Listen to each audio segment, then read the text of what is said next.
Shalom, salam damai sejahtera bagi kita semua.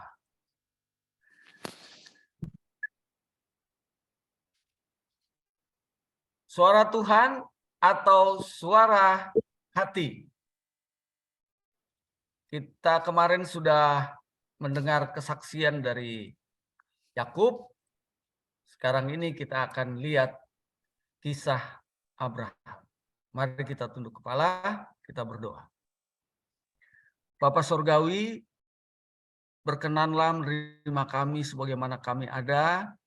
Kami manusia yang lemah, kekurangan hikmat, berikanlah hikmat untuk mengerti setiap kebenaran firman-Mu, dan kiranya kuasa Roh Kudus akan memantulkan setiap firman ini di dalam kehidupan kami. Nama Tuhan dimuliakan, di dalam nama Yesus kami berdoa. Amin. Saudara yang kasih, kita tahu kisah Abraham. Ada satu perintah Allah yang dia dapatkan melalui mimpi atau hayal. Perintahnya adalah korbankan Ishak. Saudara tahu, kita sudah pelajari bahwa firman Tuhan itu tidak mungkin bertentangan dengan firman yang lain. Nah, kali ini Abraham diuji bagaimana dia menuruti perintah Tuhan. Yang satu katakan korbankan Ishak, yang lain dia ingat bahwa ada firman jangan membunuh. Dan juga bukankah itu akan menjadi sama dengan kebiasaan bangsa kafir yang mengorbankan anak dalam penyembahan mereka. Namun saudara yang kasih, sekalipun demikian, Abraham dapat merasa pasti bahwa perintah korbankan Ishak ini adalah benar dari Allah. Karena dia sudah mengalami banyak perjalanan bersama Allah. Ingat saudara yang kasih, kita sudah mempelajari beberapa hari ini bagaimana ketika kita dekat dengan Allah, maka kita akan mendengar dan bisa merasa yakin bahwa inilah memang suara Allah. Namun pun demikian, Abraham masih memiliki jangka waktu 3 hari dari tempat tinggalnya ke Bukit Moria, di mana Abraham dalam waktu 3 hari ini tetap berusaha mencari petunjuk. Dan perhatikan saudara yang kasih, dalam 3 hari ketika dia mencari petunjuk, bagaimana dia betul-betul berserah kepada Tuhan. Cobaan iblis menginspirasikan dirinya, membisikkan ke telinganya banyak dalih-dalih untuk dia tidak menuruti firman Tuhan. Dia bisa mengenal juga bahwa itu adalah suara iblis. Ketika dia begitu dekat dengan Tuhan, dia bisa membedakan mana suara Tuhan, mana suara iblis. Saya akan membacakan kisah ini dari buku Sejarah Para Nabi, jilid 1. Saat ini halaman 166 alinea pertama. Dalam satu hayal, pada waktu malam, ia atau Abraham diperintahkan untuk pergi ke Bukit Moria. Dan di sana mempersembahkan anaknya sebagai satu korban bakaran di atas satu gunung yang telah ditunjukkan kepadanya. Perintah itu dinyatakan dengan kata-kata yang pasti telah menyayat-nyayat hati bapak itu. Ambillah anakmu yang tunggal itu yang engkau kasihi, yakni Ishak, dan persembahkan dia di sana sebagai korban bakaran. Ishak adalah terang rumah tangganya, penghibur di masa tuanya. Di atas segala sesuatunya, ahli waris daripada berkat yang dijanjikan itu. Kehilangan seorang anak laki-laki seperti itu oleh kecelakaan ataupun penyakit akan menghancurkan hati bapa yang berbahagia itu. Itu akan membebani kepalanya yang sudah memutih itu dengan kedukaan. Tetapi saat ini ia telah diperintahkan untuk mencurahkan darah anak itu oleh tangannya sendiri. Baginya seolah-olah hal itu merupakan sesuatu yang mustahil dan mengerikan. Setan ada di samping untuk membisikkan kepadanya bahwa ia pasti tertipu. Karena hukum Allah perintahkan jangan membunuh. Dan Allah tidak akan menuntut sesuatu hal yang pernah dilarangnya. Ia pergi keluar dari kemahnya dan menengadah ke langit yang terang dan cerah tak berawan. Dan mengingat kembali akan janji yang telah diadakan hampir 50 tahun sebelumnya. Bahwa benihnya akan menjadi seperti bintang-bintang yang tak terhitung jumlahnya. Jikalau perjanjian ini akan digenapi melalui Ishak, bagaimana mungkin ia harus dibunuh? Abraham tergoda untuk mempercayai bahwa boleh jadi ia berada dalam lamunan. Dalam keraguan dan kesedihannya, ia sujud di atas bumi dan berdoa. Berdoa begitu rupa seperti yang belum pernah dilakukannya sebelumnya. Ia meminta beberapa hal untuk meneguhkan perintah itu. Jika memang ia harus lakukan tugas yang mengerikan ini. Ia mengingat malaikat-malaikat yang diutus untuk menyatakan kepadanya maksud Allah untuk membinasakan Sodom dan menyampaikan kepadanya janji akan memperoleh Ishak anaknya. Dan ia pergi ke tempat di mana beberapa kali telah bertemu dengan pesuruh-pesuruh surga itu. Dengan pengharapan akan bertemu lagi dengan mereka. Ya, dengan pengharapan akan bertemu lagi dengan mereka itu. Serta menerima petunjuk-petunjuk lebih jauh. Tetapi tidak seorang pun yang datang untuk menolongnya. Kegelapan seolah-olah menyelubunginya. Tetapi perintah Allah berdengung di telinganya. Ambillah anakmu yang tunggal itu, yang engkau kasihi, yakni Ishak. Saudaraku yang kasih, perintah itu harus diturut dan ia tidak berlambat-lambatan. Harinya semakin dekat, dan ia harus memulai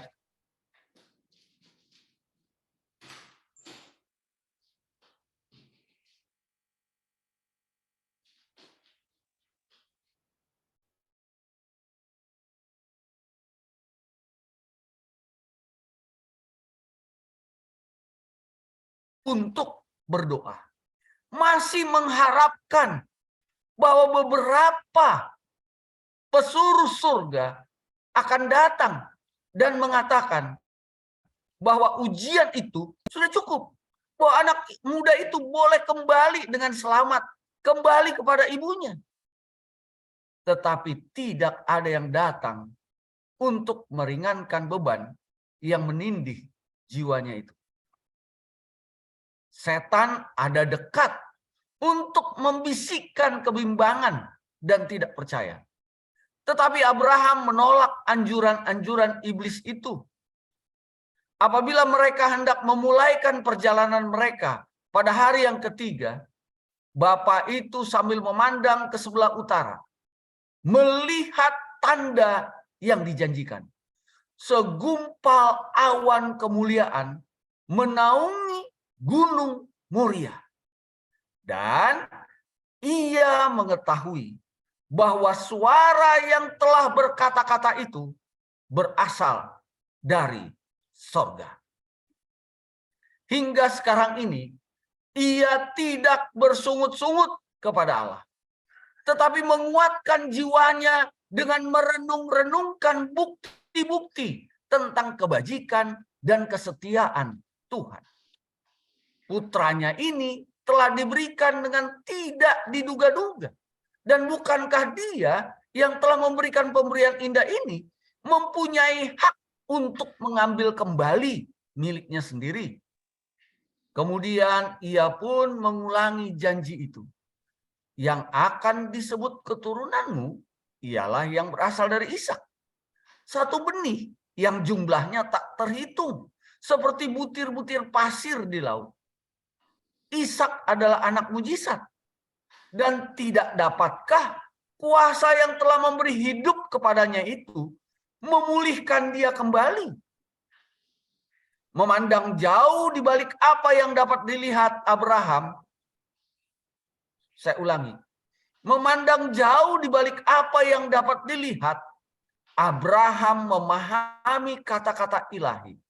Karena ia berpikir bahwa Allah berkuasa membangkitkan orang-orang sekalipun dari antara orang mati. Ibrani 11 ayat 19.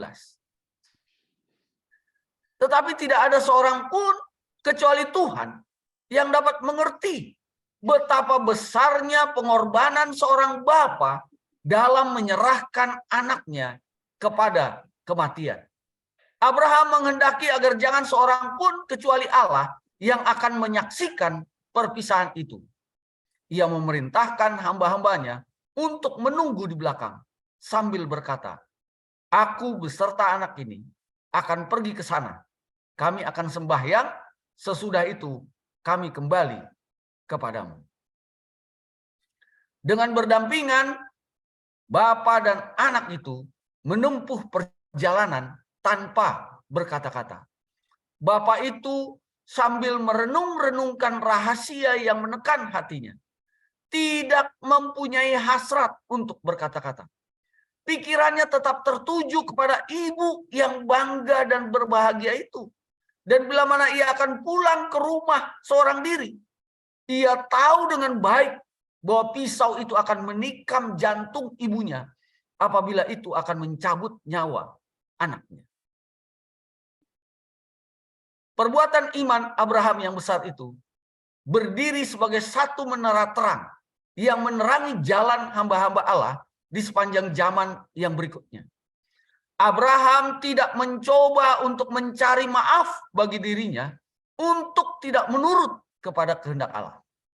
Selama perjalanan 3 hari itu, ia mempunyai cukup waktu untuk berdalih dan meragukan Tuhan. Jikalau ia mau menyerah kepada kebimbangan, ia dapat berdalih bahwa dengan mengorbankan anaknya itu, ia bisa dianggap sebagai seorang pembunuh, seorang Kain yang kedua. Bahwa hal itu akan mengakibatkan pengajarannya ditolak dan dicemoohkan. Dan dengan demikian melenyapkan kekuasaannya untuk berbuat baik kepada sesama manusia. Ia bisa saja mengatakan bahwa usianya itu harus membebaskannya dari penurutan. Tetapi Abraham tidak mau berlindung di bawah dalih-dalih ini. Abraham adalah seorang manusia. Nafsu dan sifat-sifatnya adalah sama dengan kita. Tetapi ia tidak bertanya-tanya bagaimana janji itu dapat digenapi jikalau Ishak harus disembelih. Ia tidak berdalih-dalih dengan hatinya yang luka itu. Ia mengetahui bahwa Allah adalah adil dan benar di dalam segala tuntutannya. Dan ia menurut akan perintah itu dengan sesungguhnya. Saudara yang kasih, kita bisa melihat bahwa banyak sekali alasan-alasan yang memungkinkan Abraham tidak perlu menuruti perintah ini. Kita bisa melihat alasan-alasan apa itu. Kita bisa ulangi dari apa yang kita telah dengarkan melalui pena inspirasi yang kita sudah baca tadi. Yang pertama, bukankah ini bertentangan dengan firman jangan membunuh? Akan dikenang sebagai pembunuh. Dikatakan Kain kedua. Bukankah nanti perbuatan-perbuatan baik daripada Abraham akan luntur? Bukankah pekabaran-pekabaran yang dikabarkan oleh Abraham bisa gugur dengan orang mengenang bahwa Abraham adalah sebagai pembunuh anaknya sendiri? Oh, alasan ini sangat memungkinkan memungkinkan Abraham untuk tidak menuruti perintah mengorbankan anaknya. Yang kedua, bukankah ini akan disamakan dengan bangsa kafir dalam penyembahan? Apakah Allah akan disamakan dengan Allah-Allah lain? Saudara yang kasih, ini juga bisa menjadi alasan agar Abraham tidak menuruti perintah Allah, korbankan Ishak. Yang ketiga, dalih yang berikut yang bisa menjadi alasan adalah Ishak adalah anak perjanjian. Bukankah Allah berjanji bahwa anaknya, keturunannya seperti bintang di laut, pasir di sungai, bintang di langit dan pasir di tepi laut. Demikian juga bahwa Ishak ini adalah anak perjanjian, di mana juru selamat akan lahir dari keturunannya. Mana mungkin Ishak akan dikorbankan? Hal yang berikut, ya usia yang sudah lanjut. Biarlah hidup tentram. Saya sudah banyak mengalami ujian-ujian beberapa waktu yang lalu. Kenapa di usia yang lanjut ini Tuhan masih memberikan ujian lagi? Dan ujian ini sangat berat. Dan berikutnya, ini akan membawa masalah rumah tangga. Karena dia tidak memberitahukan istrinya. Dan dia juga bisa merasa bagaimana seorang ibu ketika diceritakan bapaknya sendiri yang membunuh. Oh, jangan-jangan nanti pisau yang menyembelih Ishak akan dia gunakan untuk membunuh dirinya. Oh, bayangan-bayangan itu bisa menyesatkan dirinya. Itu disisipkan oleh setan. Tetapi dengan hikmat bagaimana dia biasakan diri untuk mendengar suara Tuhan, dia juga dapat membedakan mana suara iblis. Jadi saudara yang kasih, Abraham tidak menggunakan dalih-dalih ini. Ketika dia berdoa sungguh-sungguh meminta petunjuk selama 3 hari itu, dia tidak mendapatkan petunjuk apa-apa. Tetapi ketika dia terus melakukan perjalanan sampai ke Bukit Moria, dia dapat melihat awan tanda kehadiran Allah di Bukit Moria. Dan di sana dia diyakinkan bahwa perintah itu adalah perintah Allah. Dan ketika dia diyakinkan di sana, maka perintah firman Tuhan itu juga mendengung di dalam dirinya. Bukankah Allah yang mengaruniakan hidup? Bukankah Ishak ini adalah pemberian Allah? Allah bisa mengambilnya kembali. Tetapi Allah juga yang memberi kehidupan. Bisa juga Allah akan kembali membangkitkan setelah dia dipersembahkan. Itulah iman yang muncul di dalam dirinya ketika dia melihat hadirat Allah di Bukit Moria. Dan dengan keteguhan hati, dia menjalankan perintah Tuhan. Saudara yang kasih, poinnya di sini ialah Abraham merasa yakin bahwa itu suara dari Allah. Ada banyak dalih atau alasan untuk tidak menurut. Tetapi Abraham menjauhkan dirinya daripada ketidakpercayaan kepada Tuhan. Karena dia sudah berserah sepenuhnya ke dalam tangan Tuhan. Menurut tanpa dalih. Inilah yang menunjukkan kesempurnaan iman Abraham kepada Tuhan. Bagaimana dengan kita, saudara yang kasih? Sudah sampai di mana pengenalan kita kepada suara Tuhan? Saudara yang kasih, di depan kita akan ada suatu masa kesukaran yang besar. Kita tidak dapat membedakan mana suara Tuhan untuk menuntun kita ke arah yang benar. Kita akan tersesat. Banyak tipuan-tipuan setan yang akan kita hadapi di depan ini. Bahkan setan akan mengerahkan seluruh hikmatnya, seluruh daya upayanya.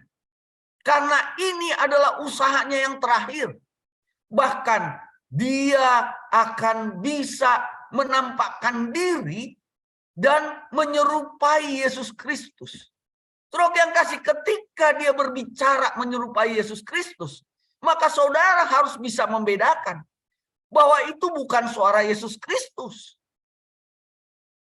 Kalau saudara tidak dekat sekarang ini dengan Tuhan, maka kita akan disesatkan.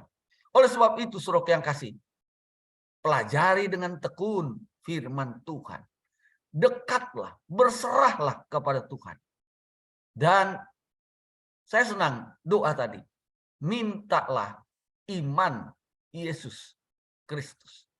Karena iman itu juga adalah karunia dari Allah. Mari kita berdoa. Bapa kami yang semayam dalam kerajaan sorga. Terima kasih kesaksian dari Abraham. Begitu membingungkan hatinya ya Tuhan. Tetapi kedekatannya dengan Tuhan, dia merasa yakin sepenuhnya, tidak ragu bahwa perintah yang dia dengarkan adalah perintah dari Tuhannya, dari Allahnya, dari sahabatnya yang telah berjalan bersama dengan dia hari demi hari, jam demi jam, bahkan detik demi detik. Dia selalu bercakap-cakap dengan Tuhan. Dia dapat mengenali sepenuhnya mana suara Tuhan dan mana suara iblis. Tuhan, tolong kami untuk dapat dekat dengan Tuhan sama seperti Abraham. Menjadi sahabat Allah di dalam kehidupan kami sehari-hari. Tolong kami ya Tuhan, kami memiliki kepentingan-kepentingan diri, kesenangan-kesenangan diri yang menyebabkan kami mau melangkahkan kaki kami dengan pikiran kami sendiri. Kami mohon saat ini, kuasailah pikiran kami. Bertahtalah di dalam kehidupan kami. Karena inilah jalan satu-satunya untuk menuju ke surga. Di dalam nama Yesus kami berdoa. Amin.